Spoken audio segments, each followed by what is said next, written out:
Hello everyone, welcome to online classes. आज की class में हम लोग क्या पढ़ने वाले हैं? आज की क्लासेस में हम लोग पढ़ने वाले हैं आफ्टर फेब्रुवरी। आफ्टर फेब्रुवरी के बाद क्या? तो आप लोगों के मन में आया होगा कि सर मार्च, ठीक है, आफ्टर फेब्रुवरी के बाद मार्च। जी बिल्कुल मार्च।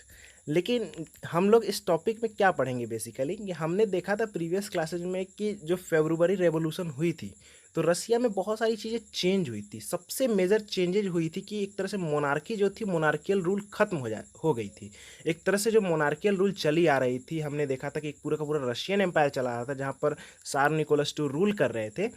तो हमने देखा था कि क्या होता है, he was force to abdicate, उन्हें अपनी सिंहासन छोड़नी पड़ती है। और सिंहासन छोड़ने के बाद टुक ओवर कौन कर लेता है रशिया में? तो प्रोविजनल गवर्नमेंट टुक ओवर कर लेती है। अभी रशिया में कौन एक तरह से रूल कर रही है? प्रोविजनल गवर्नमेंट रूल कर रही है। तो अब हम देखते हैं कि आफ्टर फेब्रुवरी में बहुत सारी चीज़ें चेंज होने वाली है, बहुत सारी चीज़ें बदलेगी। ठीक है, तो क्या क्या चेंजेज होगी, क्या क्या चीज़ें बदलेगी, तो थोड़ा हम देख लेते हैं। तो जैसे कि सबसे पहले तो अभी रशिया में टुक ओवर कौन की हुई है? प्रोविजनल गवर्नमेंट है। और प्रोविजनल गवर्नमेंट में एक तरह से जो बोल सकते हैं डोमिनेंस किन की है? तो प्रोविजनल गवर्नमेंट में जो डोमिनेंस है वो है dominated by army officials, land owners and industrialist. हमने प्रीवियस क्लासेस में भी आपको बताया था कि एक तरह से आर्मी ऑफिसर्स ने म्यूटनी कर दी थी, मतलब एक सैन्य विद्रोह कर दी थी और एक तरह से बोला था कि हम फायर नहीं करेंगे।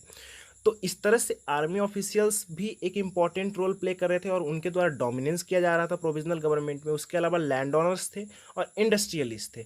ये कुछ हमने देखा। अभी भी हम क्या देख रहे हैं कि अपर स्ट्रेटा के लोग ज़्यादातर क्या है, प्रोविजनल गवर्नमेंट में है। ठीक है, इसके अलावा apart from these liberals, socialist और भी, जैसे कि ये सारे लोग लिबरल्स एंड सोशलिस्ट भी क्या हो रहे थे, work together towards the elect government, मतलब गवर्नमेंट को इलेक्ट करने में लिबरल्स और सोशलिस्ट मिलकर काम कर रहे थे। तो इस तरह से प्रोविजनल गवर्नमेंट का एक पूरा पूरा स्ट्रक्चर था, जिसमें बेसिकली अगर बात किया जाए तो आर्मी ऑफिशियल्स, लैंड ओनर्स और इंडस्ट्रियलिस्ट डोमिनेंस कर रहे थे वहाँ पर। ठीक है, तो अभी क्या हो रहा है कि जैसे कि आप लोगों को अगर याद हो तो मैंने बताया था कि जब सार निकोलस टू रूल कर रहे थे तो उन्होंने कुछ कुछ चीज़ों पे रिस्ट्रिक्शंस यानी पाबंदियाँ लगा के रखी थी। ठीक है, तो कौन कौन सी ऐसी चीज़ें थी जिन पे पाबंदियाँ थी? तो जैसे कि सबसे पहली है पब्लिक मीटिंग्स, मतलब आप पब्लिक मीटिंग्स नहीं कर सकते थे। दूसरी थी एसोसिएशंस, तो जैसे आप पॉलिटिकल एसोसिएशंस या पॉलिटिकल ग्रुप्स नहीं बना सकते थे। आप लोगों को याद हो मैंने बताया था कि कोई भी पॉलिटिकल एसोसिएशंस या पॉलिटिकल ग्रुप्स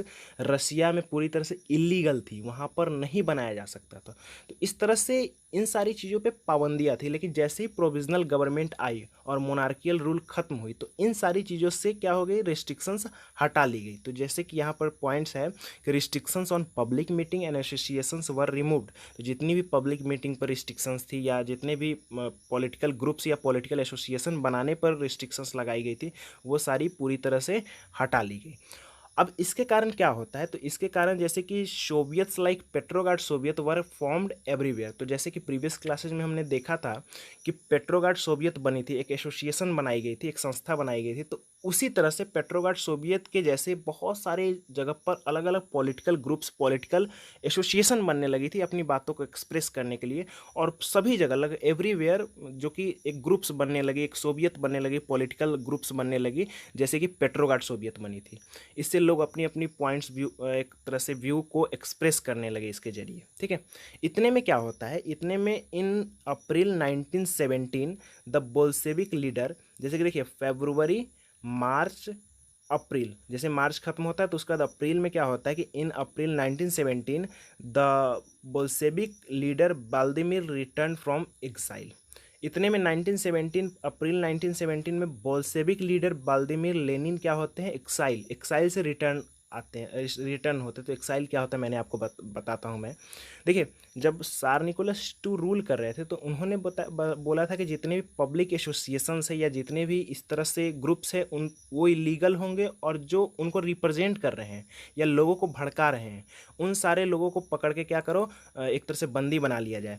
तो बोल्शेविक लीडर एक तरह से राष्ट्र के लिए उस समय एक तरह से सार निकोलस टू के लिए बहुत बड़ा खतरा था, क्योंकि ये लोगों को इन्फ्लुएंस कर रहे थे।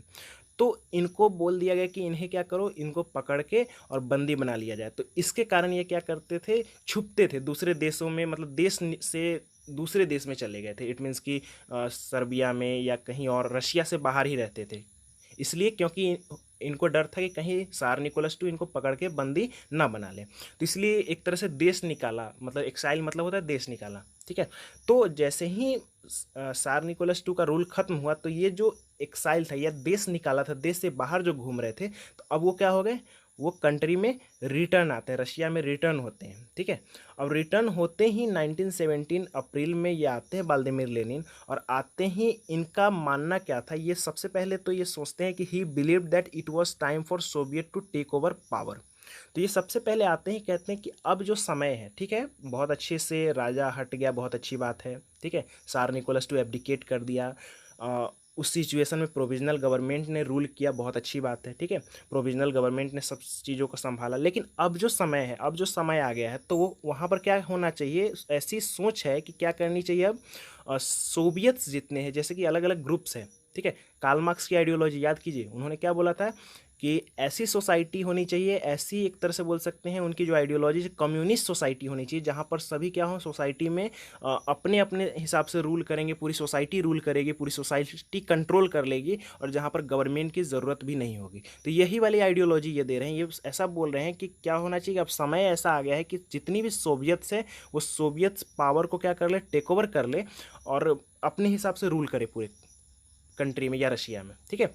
तो ऐसी सोच के साथ ये आते हैं, और इसी तरह से इसी सोच के साथ ये क्या करते हैं, अप्रैल थीसिस देते हैं, ही गेव्स अप्रैल थीसिस। अप्रैल थीसिस में 3 बातें बताते हैं, 3 बहुत इंपॉर्टेंट बातें हैं, और उसी 3 बातों को ये अप्रैल थीसिस में इंक्लूड करते हैं, और उन्हीं 3 बातों को क्या बोला गया है, अप्रैल थीसिस बोला गया, जिस जो ये 3 बातें बताते हैं।